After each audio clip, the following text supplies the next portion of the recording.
Wanita ini kerjanya di rumah aja, tapi bisa ngasilin dari digital marketing.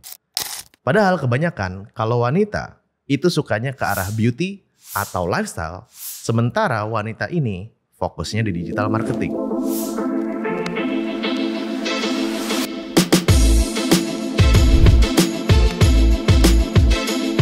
Apa aja isi otaknya dan gimana caranya Emily ini bisa ngasilin uang dari digital marketing? Dan harapan gue adalah buat teman-teman yang lagi cari pekerjaan dan mungkin sandwich generation bisa mempertimbangkan karir ini untuk kehidupan kalian. Langsung aja kita sambut Emily Quick. Halo Emily. Hai Bang Ogon. Suara gue langsung berubah gitu ya. Halo Emily gitu ya. Apa kabar Em? Baik Bang. Makasih banyak ya Em ya. Apa kabar Bang? Alhamdulillah balik lagi baik. Ya kan? Grogi nih saya ya. Ada wanita muda gitu kan. Cantik. Pintar lagi guys. Pintar. Oke. Emily, thank you banyak udah mampir ke podcastnya Muda Cuma Sekali. Thank you juga udah undang aku hari ini. Oke, tuh public speakingnya bagus. Ya. Dan hari ini aku mau menguras isi otakmu tentang digital marketing. Karena menurut aku kamu ini cukup unik ya. Sebagai seorang wanita yang biasanya fokusnya lebih ke beauty atau influencer. Jangan marah ya wanita di luar sana ya. Maksudnya kan mayoritas ya. Kalau kalian gak fokusnya ke beauty atau lifestyle ya udah gitu loh. Nah ini agak sedikit unik nih. Kok bisa sampainya ke sana? Nah kita mulai dulu dari perkenalan ya. Emily ini siapa? Umur berapa? Single apa enggak? Gak usah di single biar penasaran ya kan. Dan pekerjaannya apa sekarang? Jadi namaku Emily Quick. Aku sekarang umur 23 tahun. Aku kerja beberapa kerjaan ya. Jadi pertama ada kerja kantor. Itu juga di bidang digital marketing. Terus kemudian ada freelance dan juga buat konten. Umur 20? 23. 23 ya. Kapan ulang tahunnya? 3 Mei. 3 Mei. Nanti kirim ini ya, kirim kado ya. Nah, kamu bilang kamu kerja di digital marketing. Coba boleh jelasin dulu nggak? Kerjaan kamu yang as a full time. Ya, full time job. Full time job sama freelance tuh ngapain aja sih sebenarnya? Dan kok bisa full time job? Dan di mana perusahaannya?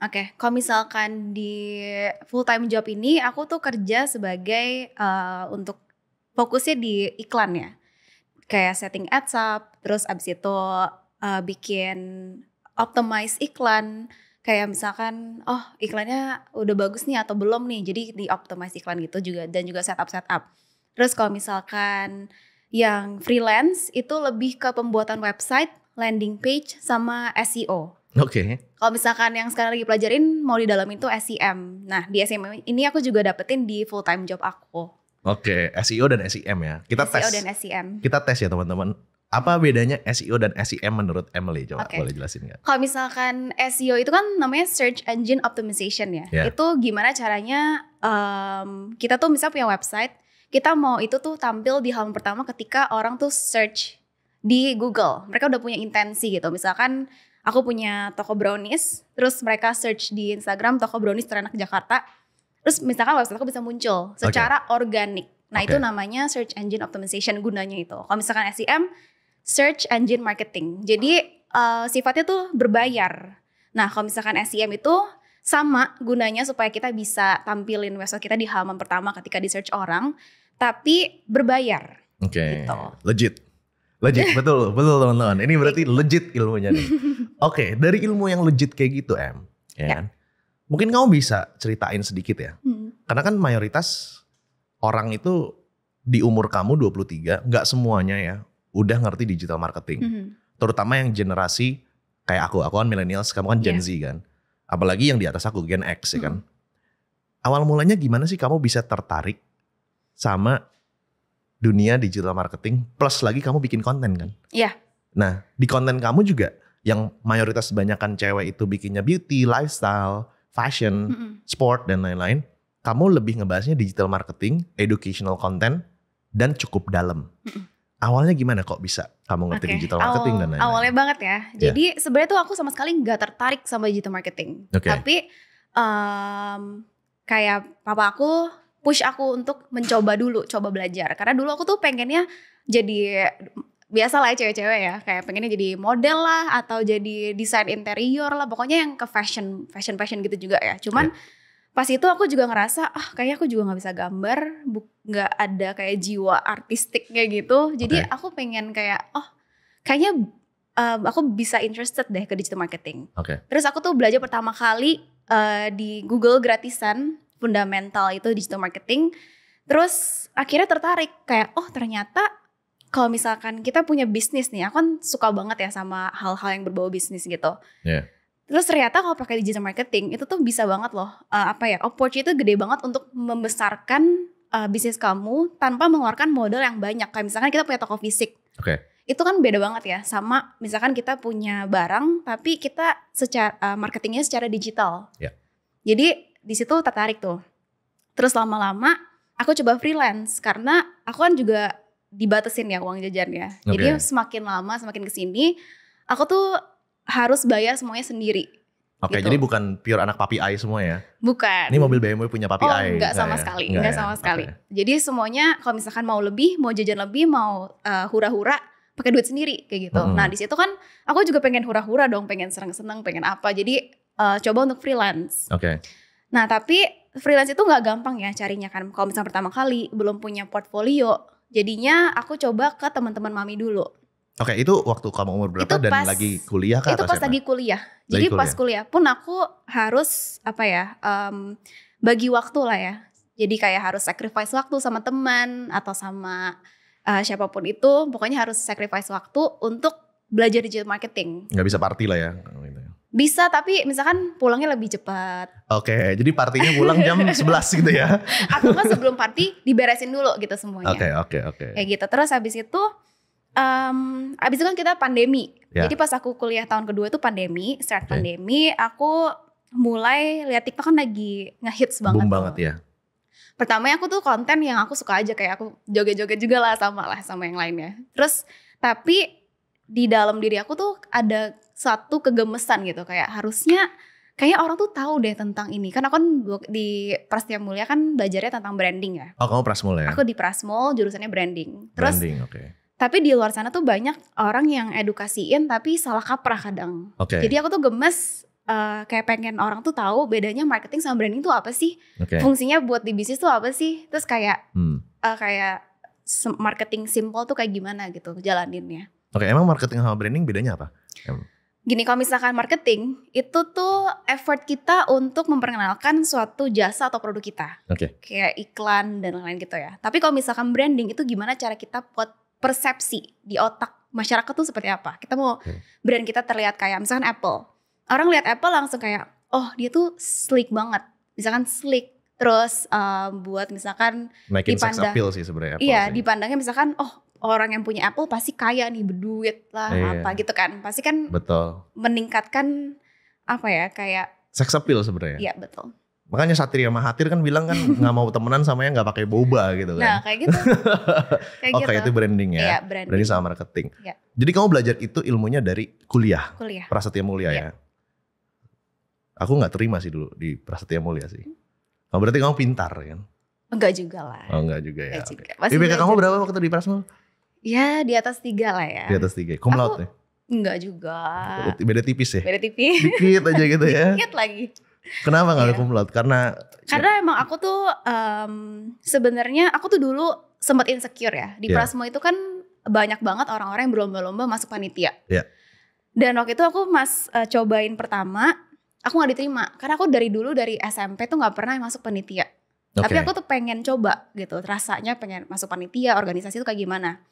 Terus aku gak diterima, aku down. Karena kan di Prasmul tuh pokoknya sengit banget lah tentang panitia-panitia gitu. Terus itu juga aku awal masuk, tapi aku cerita ke papaku kayak aku insecure nih, aku gak bisa dapat panitia. Padahal kayak aku bisa kok, kayak misalkan jalanin sosmednya, aku punya everything I got gitu.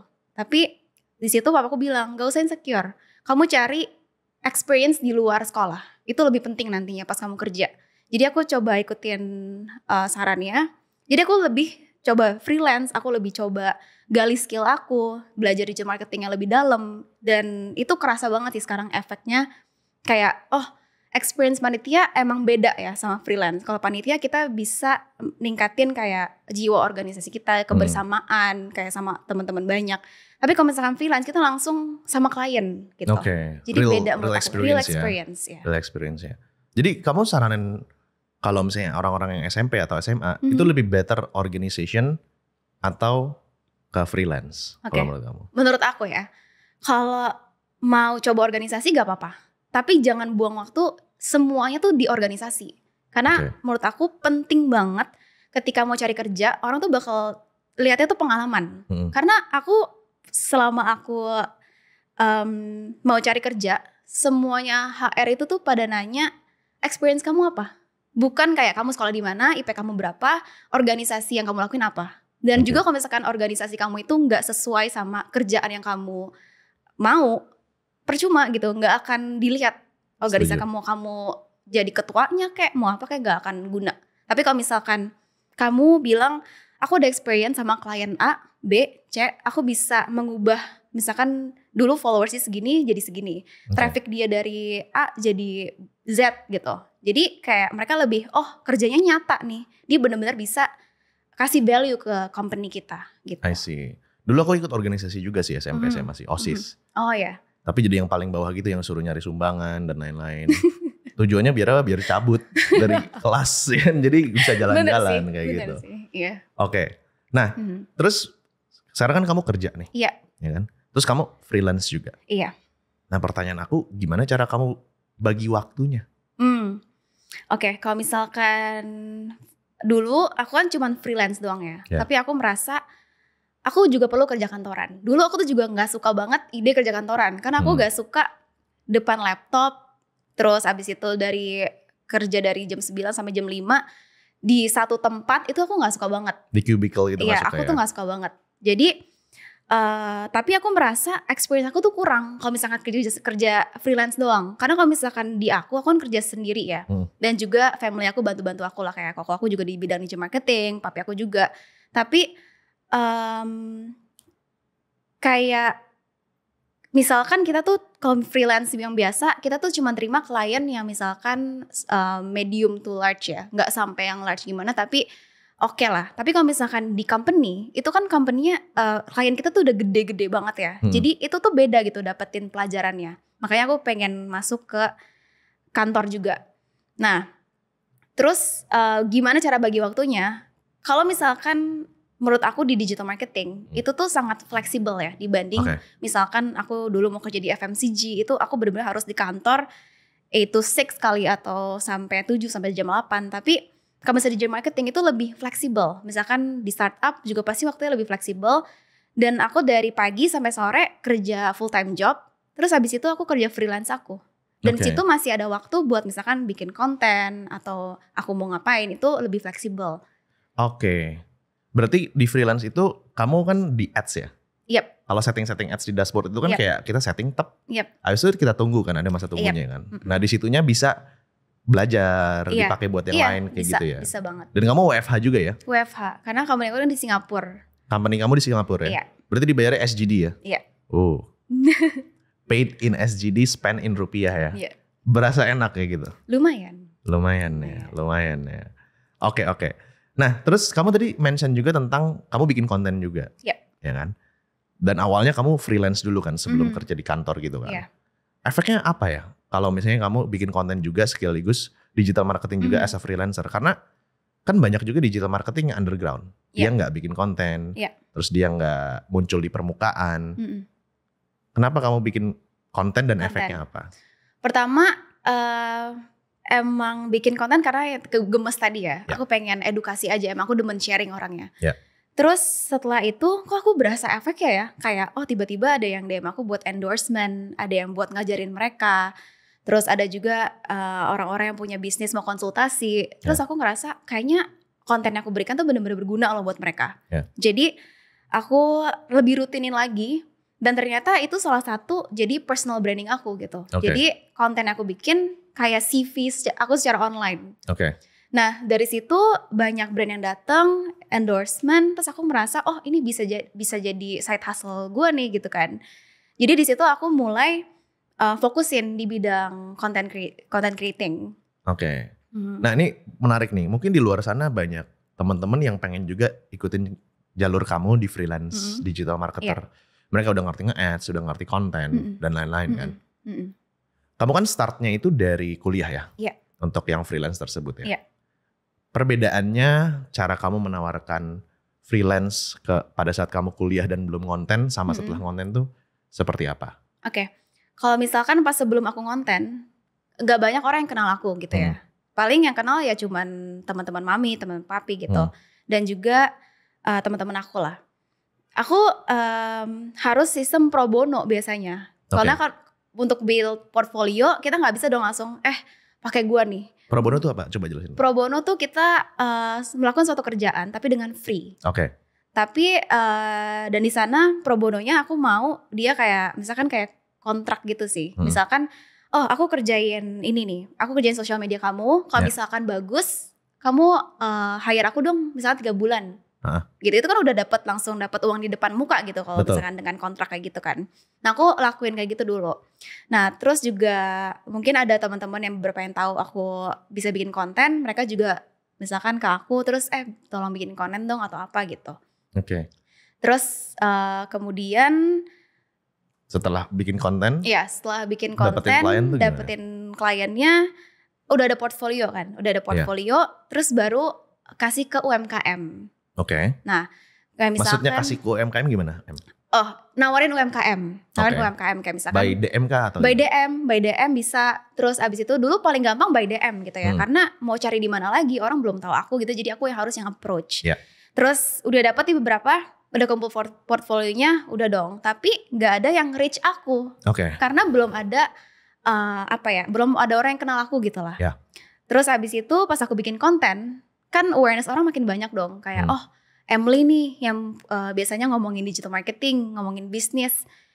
Dari situ banyak orang yang mulai berdatangan. Di situ aku juga kaget kayak biasanya aku yang cari klien, sekarang klien yang cari aku. Aku bisa milih pula kliennya. Berdatangan tuh maksudnya gimana? DM kah atau apa? Kan kamu di TikTok awalnya tuh. Banyak banget dari DM TikTok, DM Instagram, ada yang tiba-tiba tahu nomor telepon aku juga gak tahu dari mana. Tapi kayak dari 3 sisi itu. Dan juga dari teman-teman ya. Kayak misalkan lu kenal Emily Quick gak gitu kan. Terus tolong kenalin dong. Misalkan gue pengen bikin website nih di dia. Itu juga sering. Oke. Dan katanya kamu pernah cerita kamu lagi pergi ke satu tempat gitu. Terus kayak ini Emily ya artis TikTok. Gimana cerita itu? Iya itu aku juga kaget sih. Karena kan aku gak merasa gimana. Maksudnya gak gimana gede lah ya. Tapi aku emang ada followers. Cuman gak gitu gede lah. Terus pas ke beberapa tempat misalkan tiba-tiba Emily ya yang bikin konten di TikTok ya gitu. Kamu bilangnya waktu di belakang kamera bilangnya Emily artis TikTok katanya. Jadi Emily ini artis TikTok ya guys ya. Oke, berarti setelah kamu bikin konten, jadi klien yang datang ya? Klien yang datang. Iya, jadi teman-teman juga harus tahu kalau misalnya kalian belajar namanya The Social Complex. Jadi kalau kita gini, ada sebuah penelitian nih, ini menarik juga nih. Jadi di tahun 2017 ada sebuah penelitian, orang itu ngejudge seorang public speakers apakah akan di-hire atau tidak, itu berdasarkan dari 7 kata yang pertama kali disebutkan. Dan juga orang ngejudge social class dari seseorang, apakah dia higher social class atau low social class, itu dari picture Facebook yang di-posting. Nah, hubungannya apa sama yang tadi Emily ceritain? Kalau misalnya kita bikin konten juga, kita punya jasa dan kita sharingin apa yang kita tahu tentang jasa tersebut, orang tuh jadi percaya. Kayak, dia ngerti nih apa yang dia omongin. Contoh kayak kamu tadi jelasin kan SEO sama SEM bedanya apa? Pas kamu bilang, SEO simpelnya ya lu dari biar searchnya ke atas tapi yang secara organik gak usah bayar. SEM berbayar. Orang gak banyak tahu itu dengan gara-gara mungkin konten itu doang. Orang bisa kayak ya udah deh gue bikin SEO sama Emily. Bener banget. Pernah ada pengalaman? Pernah. Jadi gitu? Dia bikin landing page ke aku. Dia bilang, aku tuh selalu tanya, kalau misalkan ini juga tips buat kalian ya. Kalau misalkan ada klien ke kalian, ke kita gitu tanya, tahu saya dari mana? Itu juga bisa buat kalian jadiin data kalian. Terus berarti klien-klien gue tahu gue dari sini nih. Gue bisa perbesar effort marketing gue buat di sini gitu. Nah, pas itu dia minta landing page, aku tanya, dapat dari mana Kak? tahu dari mana. Dia bilang, oh saya pernah lihat konten kamu satu di TikTok tentang landing page. Saya yang tadi yang nggak tahu jadi tahu. Terus saya mau bikin di kamu. Oke. Sesimpel itu doang. Terus juga kalau misalkan ada klien yang sama sekali nggak tahu, aku edukasi dulu. Aku edukasi kayak maunya apa, perlunya apa. Saya akan jelaskan semuanya. Kalau misalkan dia nggak ke kita, nggak jadi beli di aku juga, jasa aku juga nggak apa-apa. Tapi at least dia udah tahu, oh gue pernah diajarin nih sama Emily tentang hal ini. Nanti one day dia bakal comeback. Oke. Itu juga salah satu trik aku. Dan itu video lama kan kamu bilang? Video lama. Yang udah nggak FYP lagi. Udah nggak FYP lagi. Ibarat kata grafiknya tuh udah jalan sih, udah mentok, udah mulai turun ya? Iya, tapi masih aja. Masih aja dilihat. Sampai sekarang tuh masih ada? Sampai sekarang. Dan sekarang kamu yang milih-milih? Iya. Wow, di mana orang lain pada mengemis job, ini kamu milih-milih job ya? Milih-milih. Kurang bersyukur ya Mel ini. Ya? Oke, nah ini pertanyaan yang paling ditunggu-tunggu dari para penonton Muda Cuma Sekali. Kreator Talk ini. Emily emang bisa dapat berapa sih dari pekerjaan sekarang dalam sebulan? Semuanya ya? Semuanya. 2 digit. 2 digit. 2 digit itu berarti di atas 10 juta ya? Di atas 10 juta. Oke, karena kenapa aku tanya seperti ini? Aku concern sebenarnya. Kayak banyak sekali anak-anak muda terutama Gen Z. Yeah. Kalau millennials yang seumuran aku kan udah mulai ke late 20s dan early 30s ya. Gen Z ini banyak yang bingung nih. Mungkin salah satunya kalian juga. Gue ini Gen Z udah lulus sekolah atau kuliah, tapi dihadapkan dengan fenomena yang namanya sandwich generation. Ya kan? Nah, gue nanya sama tim gue, kalau misalnya sandwich generation itu kira-kira dapat berapa, ya kan? Ya, untuk bisa dia tuh hidup ada napasnya. Yeah. Buat ibarat kata biayain orang tua sama biayain adik-adiknya, kayak gitu kan. Nah ternyata mereka bilang 10 juta kalau di Jakarta sampai 15 juta itu udah bisa napas. Ini tidak termasuk kalau misalnya orang tuanya punya hutang banyak ya. Oke. Ya kan yang dimana harus dicicil sama anaknya, orang tuanya udah gak produktif. Selanjutnya kan kamu bilang kamu bisa dapat double digit. Yeah. Nah kita ngomongin 10 sampai 15 juta. Oke. Pertanyaannya, is it possible? Pertama ya, is it possible? Atau apakah memungkinkan buat dapetin 10 sampai 15 juta dari industri digital marketing ini? Yang pertama. Yang kedua adalah, apakah saran kamu lebih baik orang tersebut full time jadi freelance digital marketing? Atau kayak kamu nih, ada full time job dan juga ada freelance digital marketingnya? Kedua. Sama yang ketiga, ya nanti kameramen ingetin gue ya, takutnya gue lupa. Ingetin ya, kayaknya lupa nih nanti. Okay. Yang ketiga ini, gimana start mulainya? Karena untuk jadi digital marketer, pasti butuh uang untuk belajar juga. Beli kelas itu menurut aku wajib. Untuk mau jadi digital marketer ya. Betul. Yang pertama dulu nih, is it possible? 10 sampai 15 juta sebulan. Sangat possible. Sangat possible. Sangat possible. Yakin kamu? Yakin. Nanti dihujat tuh kalau misalnya gak possible ternyata. Kalau gak possible, berarti kita yang kurang gigih untuk cari klien. Itu sangat possible kalau sama digital marketing. Oke. Tapi dengan note ya, apa yang kamu kerjain? Karena kalau misalkan kamu kerjainnya bikin sosmed sama kamu bikin website, itu kan beda banget ya. Yeah. Jadi harus dilihat dulu kamu mau dalaminnya di mana, kemudian mau cari klien sebanyak apa. Oke. Itu yang pertama. Tapi sangat possible untuk 10 to 15 million. Oke, dan saran kamu kalau misalnya memang mereka udah mau belajar, untuk dapetin kliennya itu gimana? Kayak orang udah jago ngedit, udah jago bikin konten, udah jago digital marketing. Masalahnya belum ada yang ngegebet nih. Ibarat kata kayak gitu. Nah biasanya kan cewek nih lebih jago nih. Cewek ini kan digebet biasanya. Kalau cowok kan ngegebet. Gimana caranya untuk mancing klien tersebut? Saran kamu ya. Pertama harus kita yang bikin action dulu ya. Harus kita yang ngejar bola dulu. Karena karena kondisinya kita belum siapa-siapa, orang belum kenal kita. Kita yang harus jemput bola dulu. Tapi kalau misalnya di case aku, karena aku bikin konten, aku juga bisa yang dijemput. Asik. Gitu. Dijemput. Jadinya ya ada 2 hal itu ya. Jadi satu, emang harus aktif nyari kliennya. Cari yang butuh. Kalau misalkan emang mereka belum bisa bayar, gak apa-apa. Yang penting kamu dapat portfolio dulu gitu. Karena pertama klien tuh kalau misalkan cari kita, pasti tanyanya lihat portfolio dong. Ya betul. Gitu kan. Kalau misalkan gak ada akan lebih susah. Oke. Gitu. Jadi emang kita harus aktif, harus gigih. Kalau misalkan mau ditolak pun cari yang lain. Ditolak 10 kali pun cari lagi gitu. Oke. Cari klien itu gimana? DM kah atau apa biar lebih detail? Oke. Pertama dari kerabat-kerabat dulu. Oke. Itu udah paling gampang.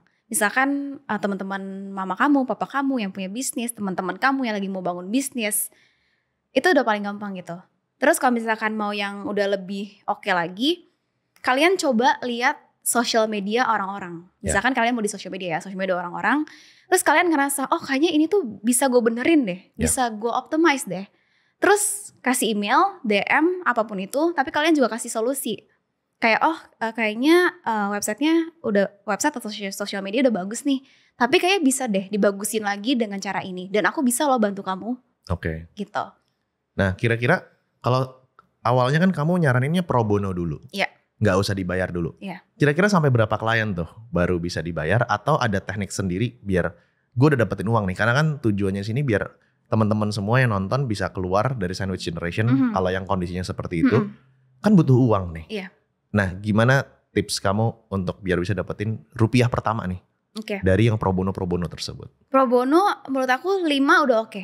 5 udah oke? 5 itu udah oke. Terus abis itu baru bisa di scale up. Kayak misalkan aku udah pernah kerjain klien ABCDE, ini hasil aku.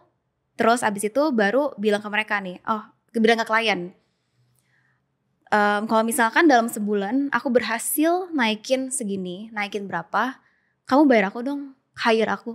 Oke. Itu pertama yang aku lakuin untuk dapetin uang itu sih. Jadi aku pro bono dulu, terus ke klien juga yang misalkan mau berbayar, aku bilang, ya udah deh, nggak apa-apa sebulan gue jalanin. Tapi kalau misalkan naik, hire gue. Oke, jadi kamu bikin kayak guarantee. Simpelnya kayak ya udah kalau misalnya gue nggak perform, lo nggak usah bayar gue. Iya betul. Kayak gitu ya. Karena mereka juga nothing tulus. Mereka kan klien tuh pasti maunya ngelihatnya win-win solutionnya apa. Kalau misalkan gue bayar lu tapi nggak efektif, nggak mau. Tapi kalau misalkan dikasih garansi dulu, misalkan sebulan, jalan nih, oke deh gue bayar lo kayak gitu. Dan kita juga ngiklanin mereka atau bikin apapun itu, kita nggak keluar modal juga. Nggak keluar modal juga. Keluar tenaga sama keluar waktu tenaga aja kan. Keluar sama waktu. Iya. I see. Paling modal di awal untuk belajar ya. Iya, itu perlu sih. Cuman kan jangan jual waktu ya, tapi pertanyaannya waktu lu udah seharga apa sejamnya kan gitu kan. Oke, nah yang kedua, tadi kamu bilang yang pertama 10-15 juta itu udah bisa sangat possible banget di digital marketing. Nah yang pertanyaan kedua adalah, apakah kamu menyarankan untuk jadi full time freelance digital marketing atau kamu nyambi sama kerja? Oke. Jawabannya tergantung kondisi masing-masing ya. Kalau misalkan di aku bisa sambil nyambi freelance karena aku kan kerjanya juga di digital marketing ya. Dan itu kan fleksibel.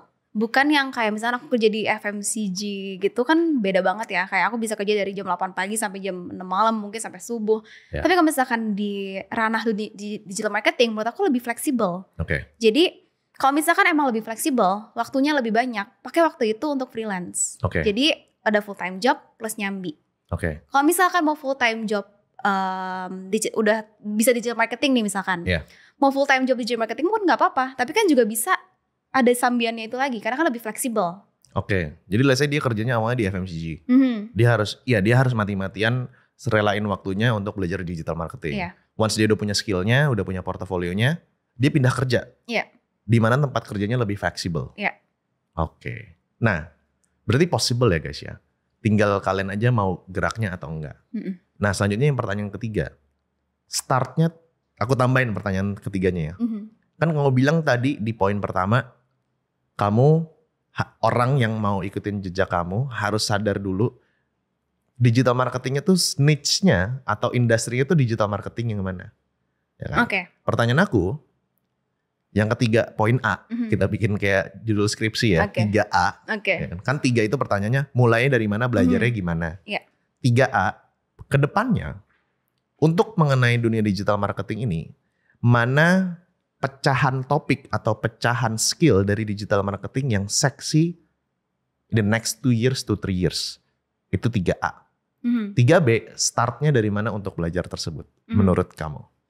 Menurut aku pasarnya digital marketing aja udah gede banget ya. Sekarang semua bisnis butuh digital marketing. Apalagi makin maju teknologi. Jadi tapi menurut aku yang lagi ngehits sekarang itu sampai sekarang aku ngerasain website sih. Social media, website itu akan selalu dibutuhkan. Dan juga sekarang udah ada muncul AI. Oke. Nah di situ juga ada AI chatbot. Itu juga lagi ngehits banget menurut aku, tapi belum ngehits di Indonesia. Oke. Di negara lain tuh udah ngehits banget AI chatbot namanya. Nah di situ menurut aku 3 ini udah oke banget. Terus untuk langkah pertamanya belajarnya adalah basicnya dulu aja.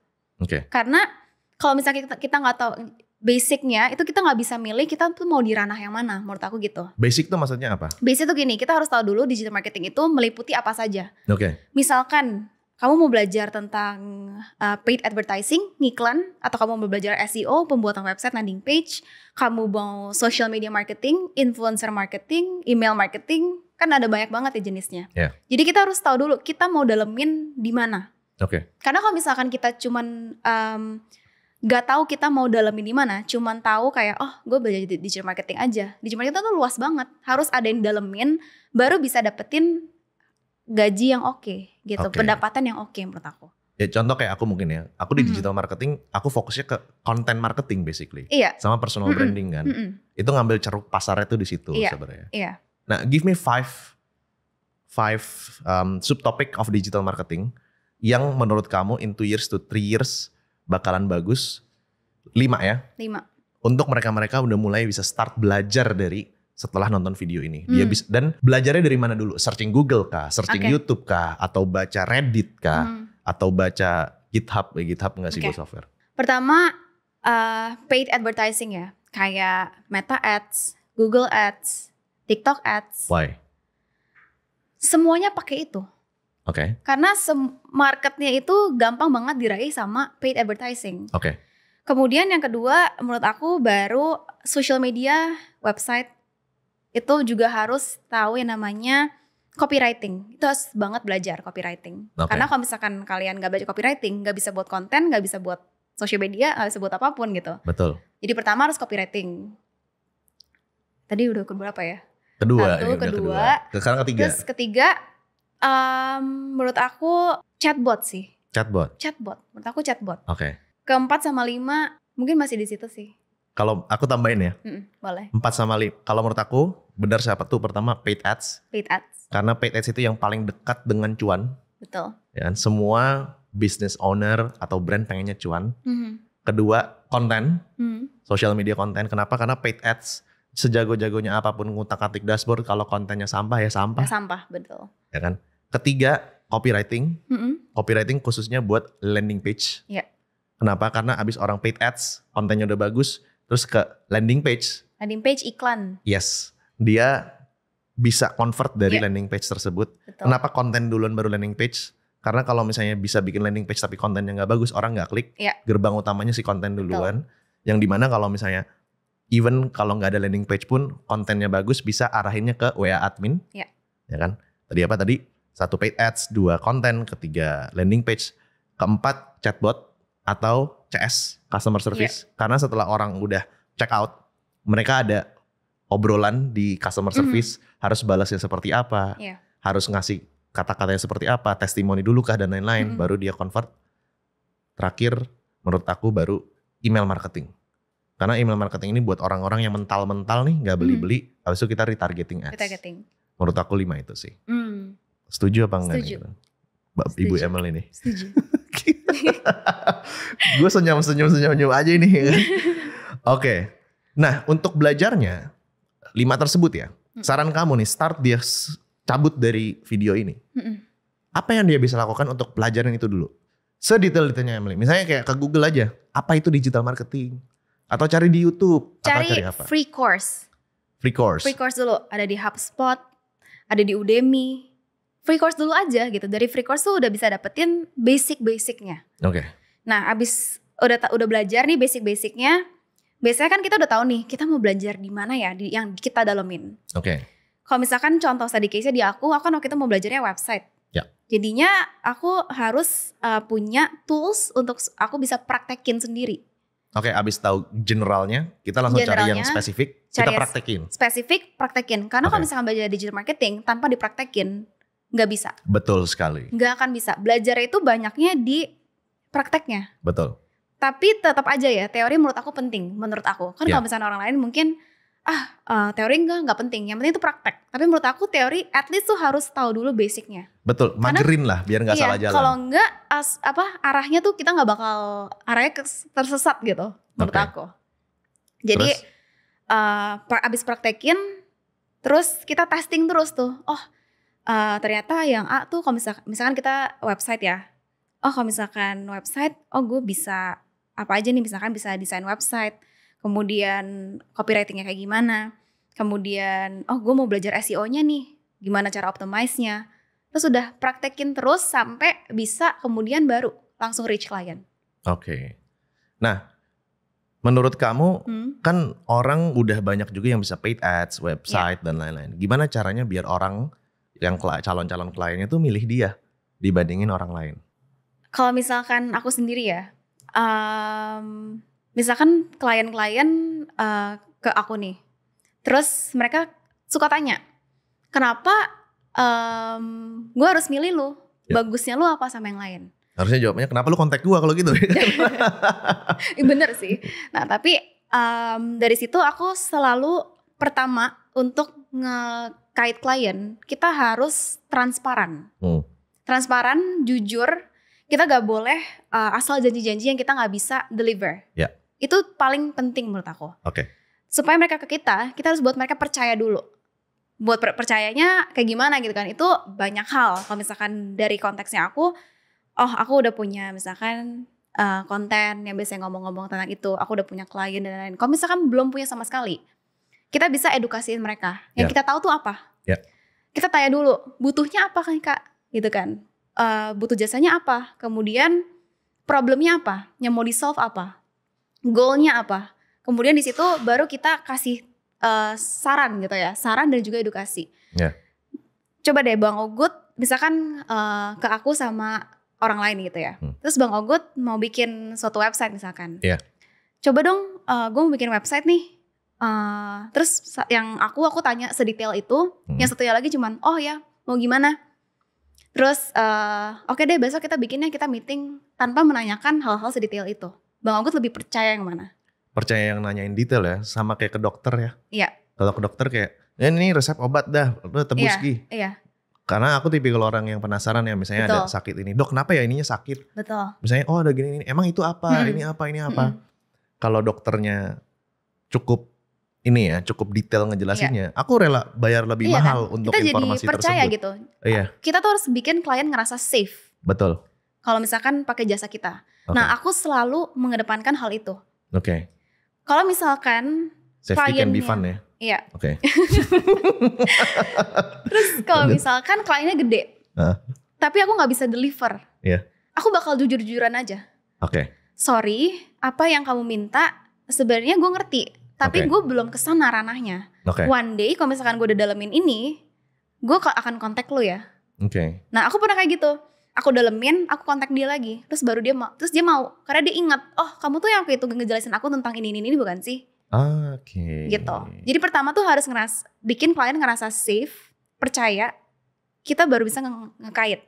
Mau sebagus apapun, misalkan kompetitor kita, kalau misalkan dia nggak bisa kasih service terbaik, nggak bisa kasihin ngerasa safety itu, menurut aku mental juga gitu.